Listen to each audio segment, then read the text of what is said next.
Hello, everybody. Hey now, ladies and gentlemen, a brand new edition of Over the Line Hot Takes. Can you believe it? We're actually doing what we said we were going to do. I was surprised by that because I had so much stuff to do today. I'm like, I'm never going to be able to pull this off. But this is something we want to consistently do for you guys every Tuesday, Wednesday, and Thursday to give you a little bit of extra content, maybe recap some of the stuff we talked about on the radio show, and just continue to keep the over-the-line brand going. That's the main thing, is keeping the brand going and making sure you guys have some extra stuff. You get to the end of the day, it's not like you can go watch Fox News. It's not like there's any good conservative TV out there to watch or anything like that. Nationally syndicated radio shows, this, that, the same old stuff. You don't want that. You want some real talk. You want some real podcast, real talk radio. That's what we do. So thank you for joining us. First of all, if you're watching this or you're listening to this on any of the platforms, make sure you like, you share, you tell your mama, your daddy, and your big fat granny. Even if your granny's not fat, tell her anyway. And she's not going to know how to share this, but show her how to share it. And let all her friends at the bingo hall know what we got going on. So some of the things today, all right, Joe Biden is having a really bad day. I mean a very bad day. He's meeting with NATO. He's in Lithuania. Most of us don't know where Lithuania is, but it's somewhere over there. So all the NATO people are meeting, and they're trying to figure out what they're going to do. There's talk about adding Sweden to NATO, which looks like it's probably going to be a thing, because that's really what we need. We need to just keep expanding NATO. And one of the big topics of conversation has been adding Ukraine to NATO. And for any of you guys that consume my content or listen to the radio show, you know adding Ukraine to NATO is World War III. We are officially signing a declaration of war for World War III. It won't be Ukraine versus Russia. It'll be Russia versus the U.S. It'll be Russia, China, and Iran versus the U.S. and NATO countries. That's already been laid out there. And it's amazing that people in Washington, D.C. and members of NATO really are oblivious to this fact. They're not oblivious to it. They know exactly what they're doing, and they see a money train.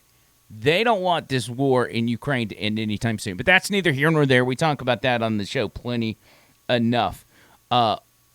With Joe Biden having a bad day, when I say he's having a bad day, he's having a real bad day. You know this man, in the shape he's in, the age he's at, the cognitive decline, and everything else, he cannot handle going to different parts of the world.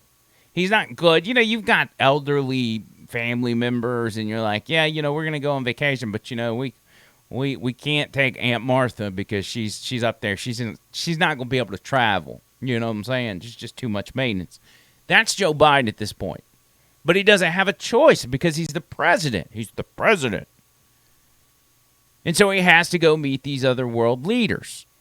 But as he does it, he just continues to decline. He can't even hold himself up. That is why tonight, one of the biggest parts of the event and the meeting of these NATO leaders is to have a dinner with them. That's where you do your real business. You sit down, you get to know these guys, get to know where they're at on every issue. It's a time for these guys to really come together in an intimate setting and get down to business. Well, Joe Biden, he said, no, I'm good. I think I'm going to just skip the NATO dinner.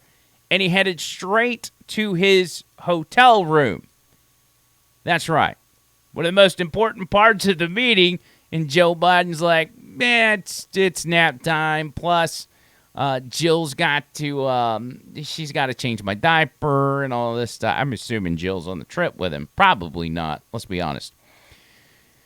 But I need to get a nap, so we're going to skip. Plus, my dinner, you know, Joe Biden probably eats dinner at like 4 o'clock anyway. And so when he's off by multiple time zones, it's just, it doesn't line up. And I'm a creature of habit. I get it. You know, I got to have my things in order. But I'm not, 106 years old like Joe Biden, and I can adjust when needed. He was with King Charles, newly crowned King Charles of the UK, of England, and you could see the frustration on King Charles' face as he tried to walk Joe Biden around, had to constantly remind him of where to go because he couldn't find his way. He's shot, man. He is absolute. Even the president of Lithuania had him in some sort of book signing ceremony. I don't even know the details on what exactly he's signing, but had to walk him, and keep in mind, in front of the press, through the room and guide him and help him sit down at the table to sign this book. I want you to watch this right here. This is absolutely pitiful, and really, it's disgusting. This is earlier today in Lithuania. If it's going to play. It may not play. Well, let's give it a second. My internet's acting out of whack. So he shuffles him across the room to simply sign a book. Let me just reload that real quick. We're live. It doesn't matter, right? And he asked the president of Lithuania, what do I do? He's like, Mr. President, you put your signature there. He's like, my signature? Just my signature? I want you to see this for yourself. Watch.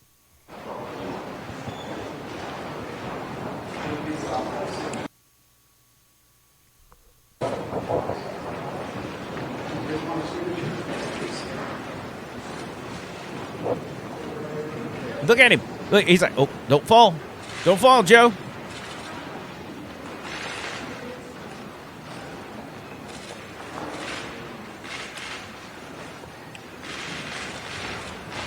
Do you think he's even writing his own name? Yeah, what's my name again? Oh my God. It's bad. It's real bad. And again, what does this translate to? Well, it translates to America being an embarrassment on the national stage. It exudes weakness because people know that your president is shot.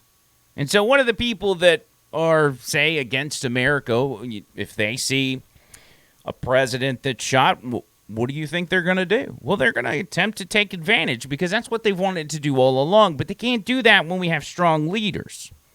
Y'all know me. Y'all know how I feel about Donald Trump. Donald Trump, no matter what you think about the guy, was a strong leader. And nobody messed with us because of that. They didn't mess with us because they knew if they did, they would receive the wrath. They wouldn't receive a tongue lashing. They wouldn't receive a stern talking to or even sanctions. They would receive military action. They knew that. It was Donald Trump told them, but it was really an unspoken thing because they can read these people. These leaders are killers. They're in those positions because they're killers. They know the game, and they're looking to do whatever is best for their country, unlike our leaders here. So when they see Joe Biden on CNN doing a very rare interview, talking about the state of Ukraine and the fact that we are now sending banned bombs, cluster bombs, that are banned in 120 countries to Ukraine to fight against Russia. And then in the process, Joe Biden starts spilling the beans on our position about how much ammunition we have and what Ukraine's strategy is in using these cluster bombs. They know the guy's shot. And it's that much more motivation for them to turn around and take advantage of this country. What made you change your mind and decide to give them these weapons? Two things, Fareed, and it was a very difficult decision on my part. And by the way, I discussed this with our allies, discussed this with our friends up on the Hill. And we're in a situation where Ukraine continues to be brutally attacked across the board by munitions, by these cluster munitions that have dud rates that are very, very low, I mean very high, that are danger to civilians, number one. Number two, the Ukrainians are running out of ammunition. The ammunition, they call them 155 millimeter weapons. This is a war relating to munitions, and they're running out of that ammunition, and we're low on it. And so, Hey, Russia. Hey, I hope you're listening, guys. Hey, Vladimir Putin over here. Hey, by the way, Ukraine, they're running out of munitions. They don't have a whole lot left. Neither do we, as a matter of fact. We here in the U.S., we're running out of munitions. We don't have much to fight with either. So just wanted to make sure y'all know, in case maybe, I don't know, you want to attack us, catch us while we're down. We're just going to just wanted to give you a heads up on that. What do you think they say when they watch that stuff? When they see Joe Biden talking about how we ain't got much of nothing to fight with. We're low on everything. We've got very little left to fight with here. But you know what we're going to do? You know what we're going to do? We're going to do the right thing.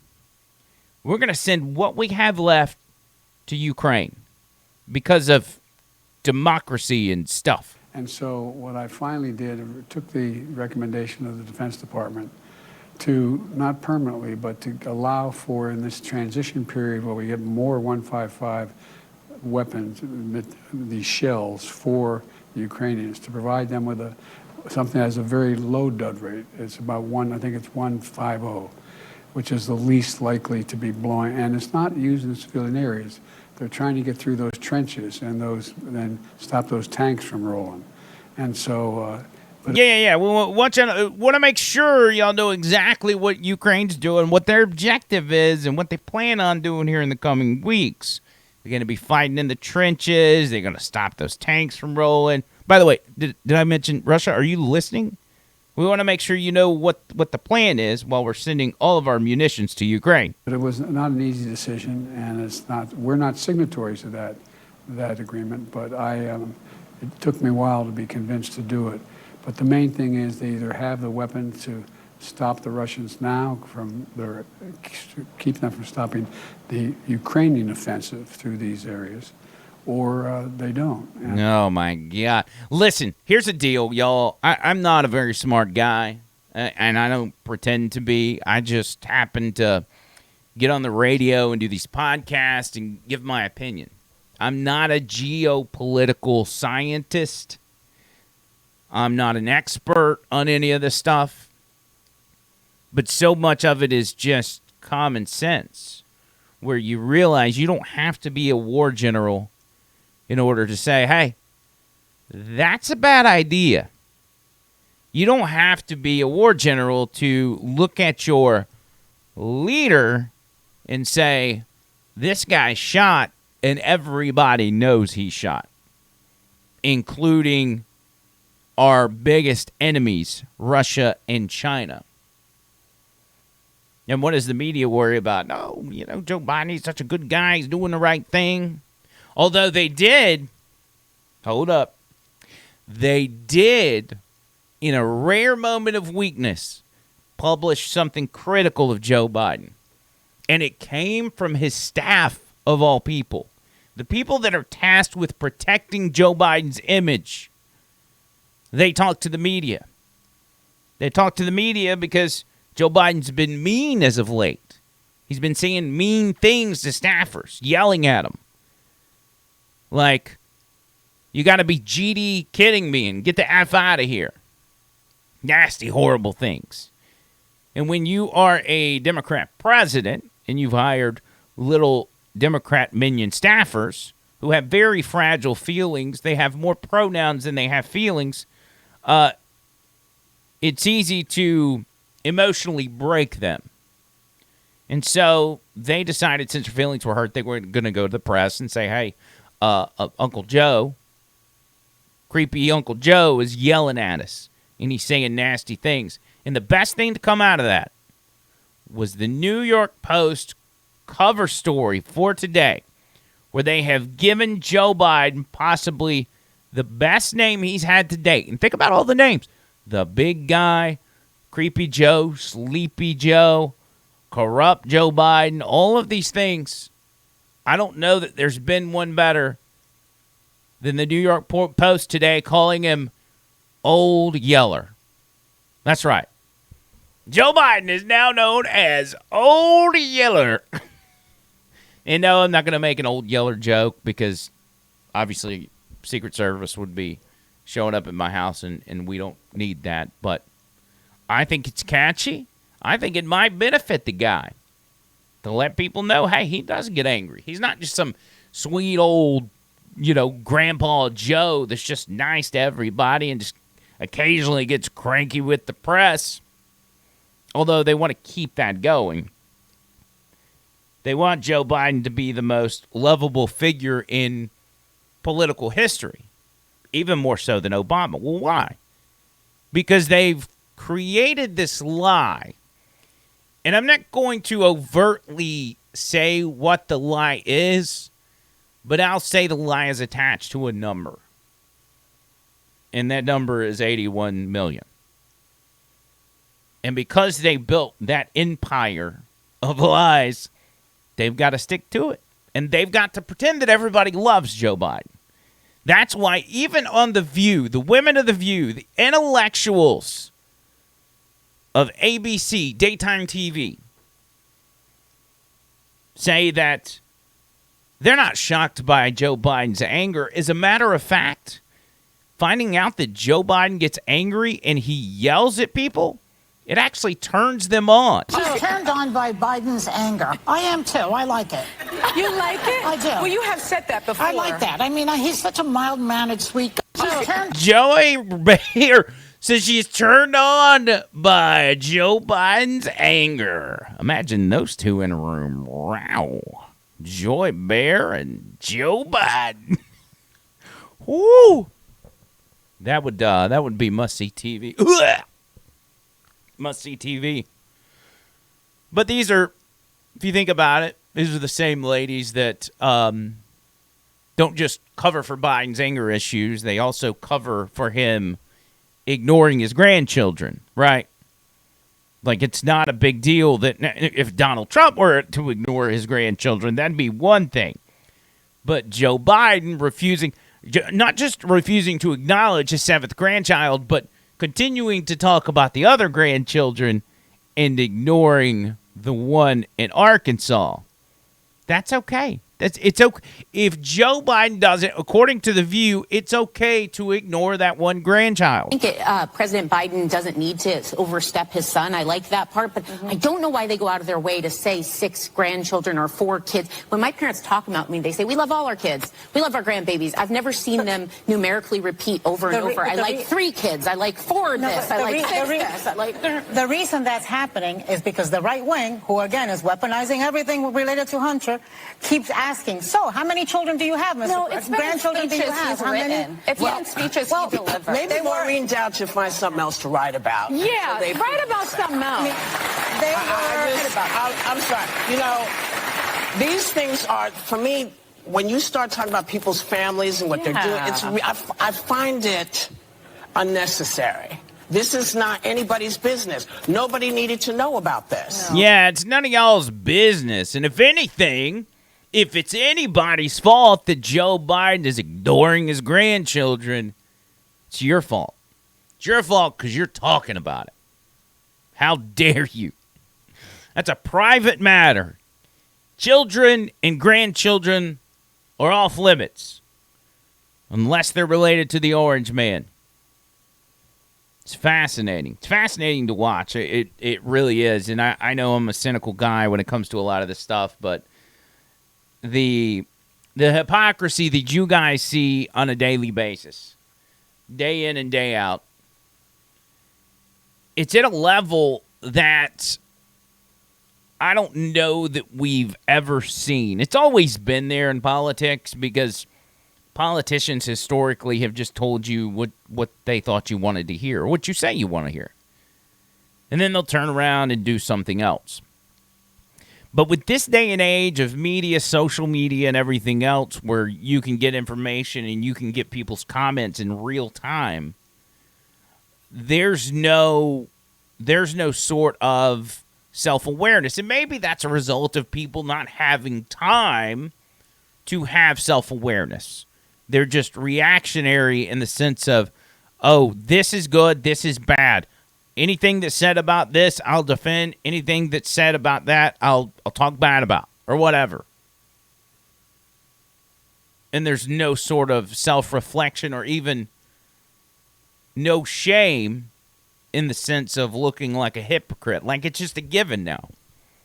Like, hypocrite has lost its meaning. It's kind of like calling somebody a racist. Not racist. Calling somebody a racist is a horrible thing, especially if they're not racist.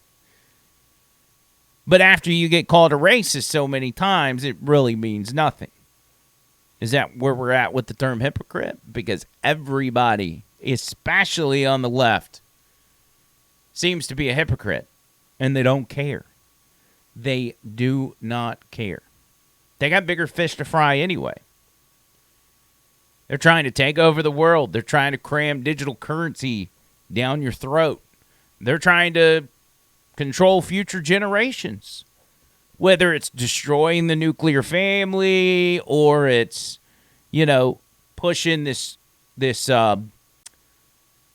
trans stuff, pushing the trans stuff on your kids, talking about pronouns and whatever, bigender or gender neutral or whatever it is. I actually played a clip towards the end of the show today, and it was a dad out of New York who had two sons, ages 7 and 9, and his wife took them to the doctor for a physical. They had to have a physical for school and for football. And he said when they got there, the doctor asked the child, now this has been the child's pediatrician, the doctor asked the child, does he identify as male, female, or transgender, or whatever the term was? And he was hot. Now, keep in mind, this is a dad. This is a regular dad from New York.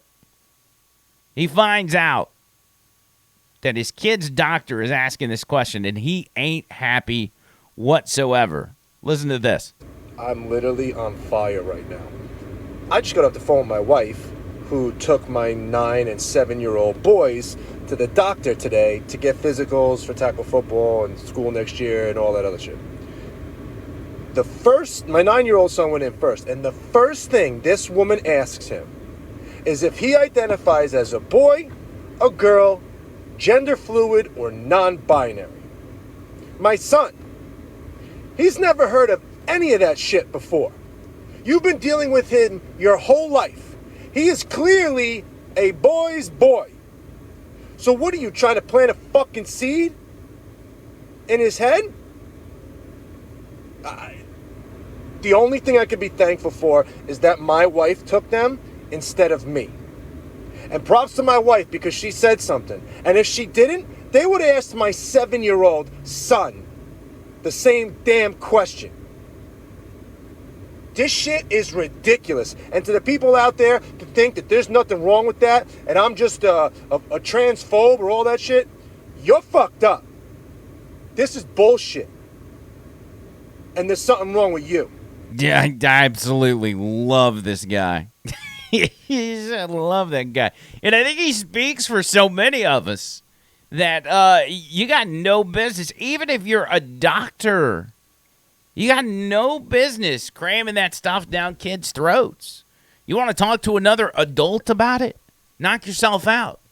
You want to go out with your friends and dress up as the opposite gender? Knock yourself out. Most people don't care. Here's the disconnect for so many people these days is a majority of conservatives are different than the majority of conservatives from, say, 20 years ago. Everybody has essentially moved left, not in necessarily core beliefs, but in social views. Everybody has moved left. The left has moved far, far left, as you know. The middle has moved left, And the right, the conservatives on social issues have also moved to the left, but in a way where conservatives can say, hey, whatever you want to do, if you're an adult and it's legal and it's not harming anybody, do it. It's a very libertarian view. Again, on the social side of it.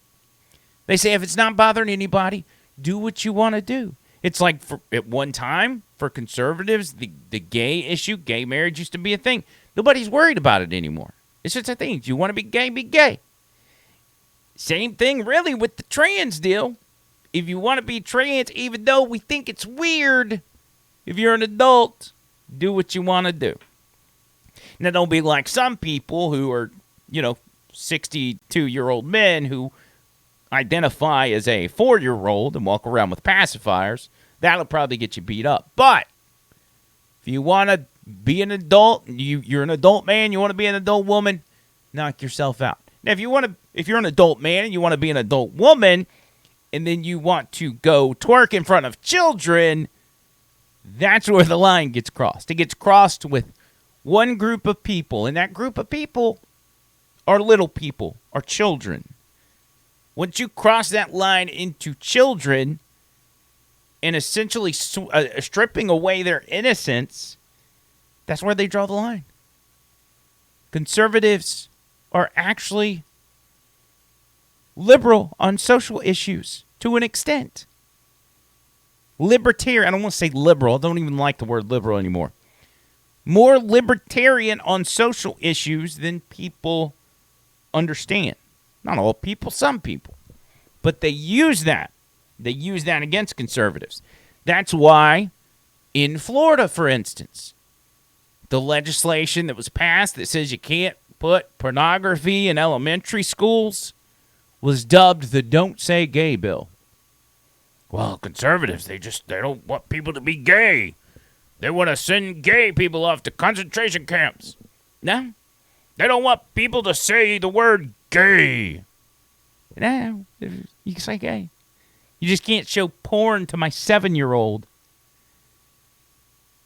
That's all it comes down to. So they blur the lines. There's something I stress so much that is their main weapon when fighting societal issues. When it comes to politics and it comes to society issues, they blur the lines, and that's how they try to win the argument. That's how they create the argument. In a lot of cases, there's not even a freaking argument. But they blur the lines. And some, if you watch closely on the campaign trail on the GOP side, those people are blurring the lines as well. Take Mike Pence, for instance, who's blurring the lines on what he could and could not do on January 6th. That's another story for another day. Maybe we'll even get into that tomorrow or on the radio show. Very excited to be doing this over-the-line hot take stuff. I think it's going to be great. We've got a lot of good content coming up, as well as interviews on the way that we think you're going to absolutely love. So make sure you like these videos. You share. If you're listening to the audio podcast, make sure you subscribe to wherever you're listening. Get notified every time a new hot takes or any over-the-line podcast comes up. And we'll keep you in the loop and keep on rocking and rolling. With that said, till next time, see you, cuz!